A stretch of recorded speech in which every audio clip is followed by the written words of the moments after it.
betray you, so betray you, so betray you, so betray you, so betray you, so betray you, so betray you.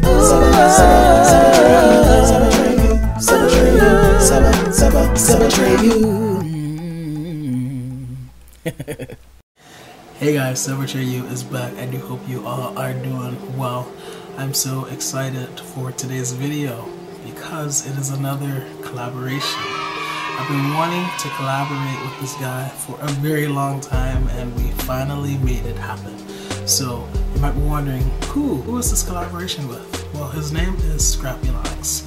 He is a freeformer. And I say freeformer, I say that like that for a reason. You guys will find out when you watch the collaboration. He is an amazing guy. Every word that comes out of his mouth is very thoughtful and thought-provoking. And he's super intelligent, he's well-spoken. You guys are gonna love him if you don't already know him. I will put all of Scrappy Locks' information in my description box. Please check out his channel, please show him love. And leave a comment letting him know that you came from the So Betray You channel. So yeah, without further ado, let's get to this collab between myself and Scrappy Locks. Hey Scrappy Locks, so I want to first thank you so much for being willing to entertain my questions. I feel like this is like the great collision between two different worlds, the freeform world and the manicured world. Although there are some changes that we're gonna delve a little bit deeper into on your end, but it's just a great honor and privilege to be able to interview you, so thank you for doing this.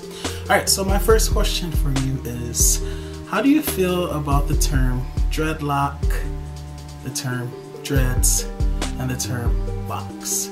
Do you have a preference between the three? I feel like I've noticed freeformers being more okay with using the terms dreads and dreadlocks. Is it just me, or yeah, what are your thoughts on this?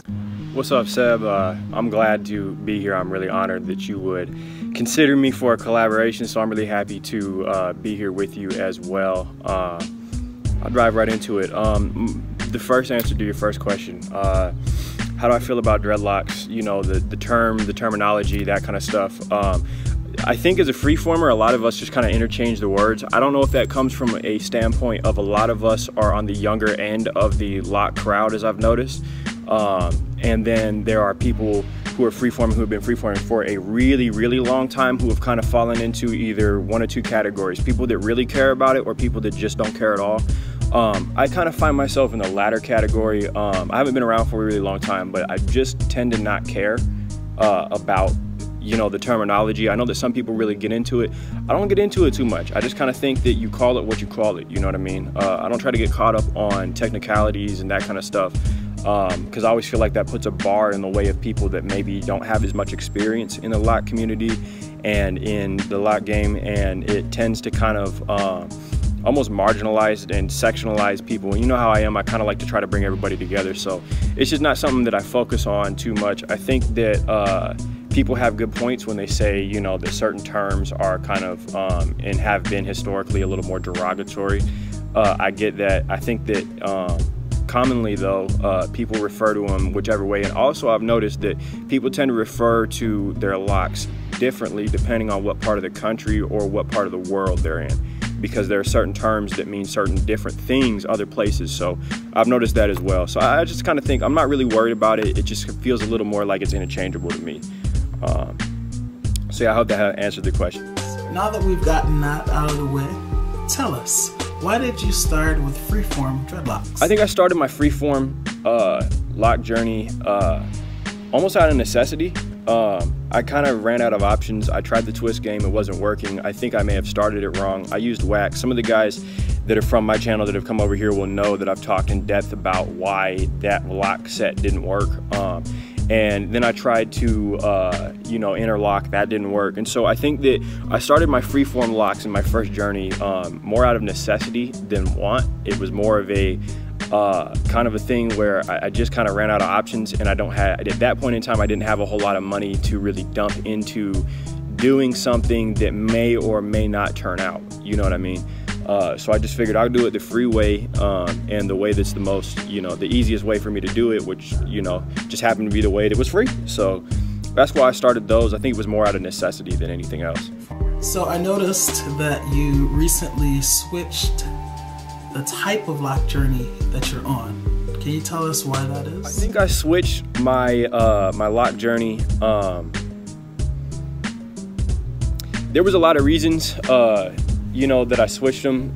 This is the question that's like the hardest to answer. I switched them for a lot of reasons. One of the reasons I switched it was because I wasn't able to do some of the things that I wanted to do with my locks. I wanted to be able to braid my locks, you know, down to my head in cornrows. I also wanted to, or cane rows. I also wanted to be able to twist them together and do the barrel twist, the two-strand twist with the actual locks themselves, and that kind of stuff for a cleaner look, you know what I mean, for professional settings and that kind of stuff.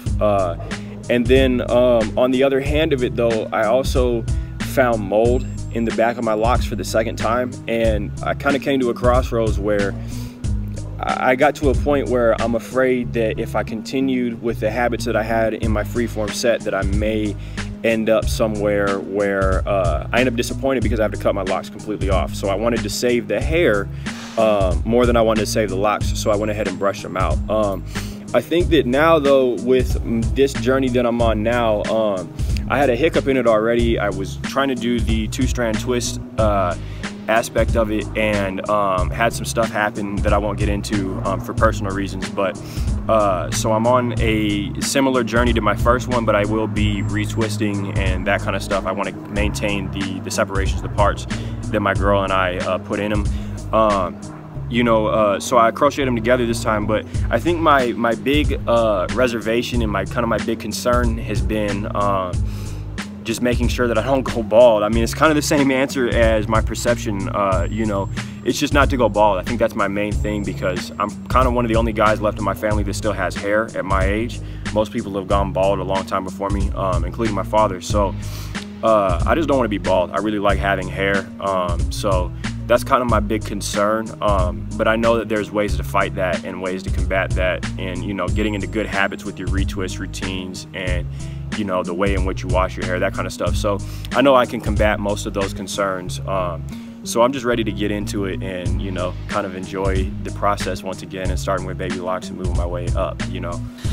And I have to ask you, do you have any reservations about this new journey that you're on? I mean, I feel like on some level there must be some sort of hardwiring that has occurred because you were a freeformer for a good while, right? And you put out a lot of freeformer content. Granted, the stuff that you put out could apply to any locker. I mean, you always did your research and you have very good content. But you know what I mean? I feel like there's some part of you that probably has a slight bias to to the freeform route. So do you have any concerns about this new journey, for instance, thinning, or maybe having a form that is not unique enough? Because those are a couple of the biggest arguments for why you should go freeform. My perception of, you know, people that are coming from the manicure, the manipulation game, as a freeformer, I never like to marginalize people.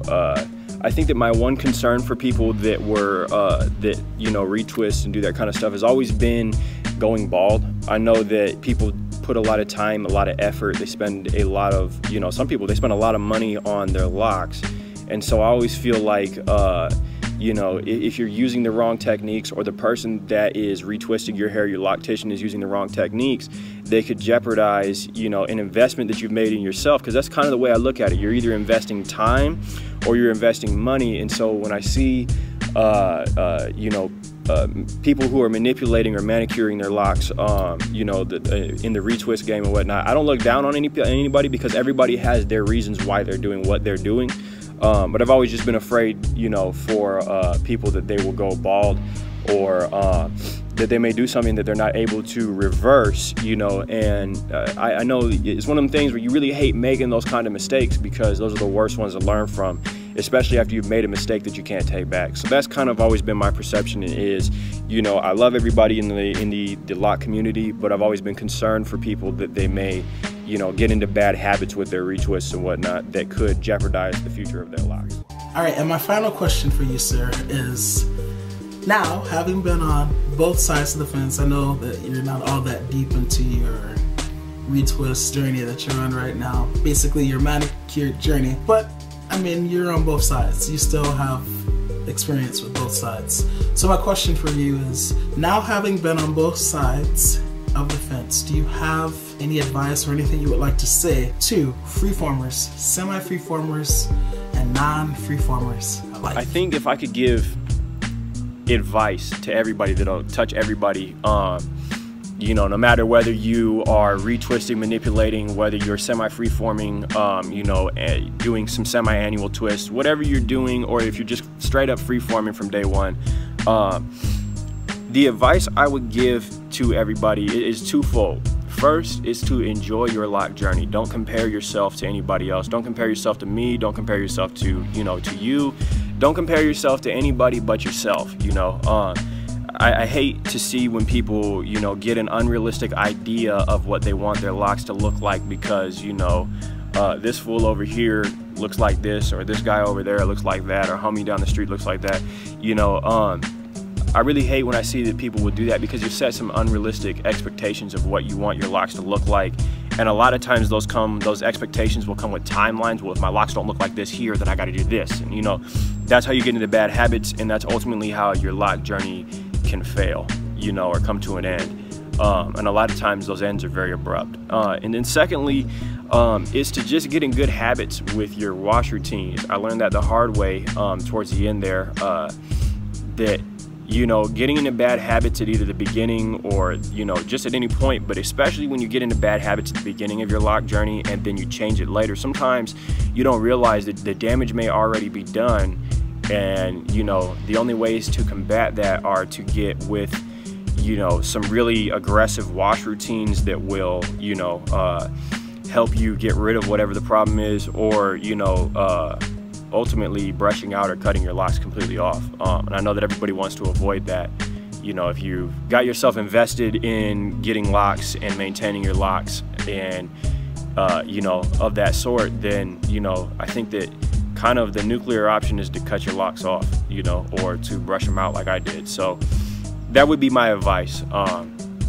Thank you for having me on the show. Thank you for having me, you know, on your channel. I'm glad to talk to all the Sebbies out there. You know, I am a Sebbie too. I watch the channel on a regular basis. You know, I don't always comment, but I love to, you know, just get Seb's take on things. So I'm really glad to have the opportunity to come on here and share some of my ideas with you guys. You know, so thank you, Seb, and I'll catch you guys in the next video. Peace. All right, thank you very much, Scrappy Locks. I'm sure a lot of your subscribers already know many of these answers, or maybe they don't. But for my channel, my Sebbies, who may not know of you yet, but they will after this video, you've given them great insight into Scrappy Locks. So thank you for doing this video with me, and yeah, I'll see you soon.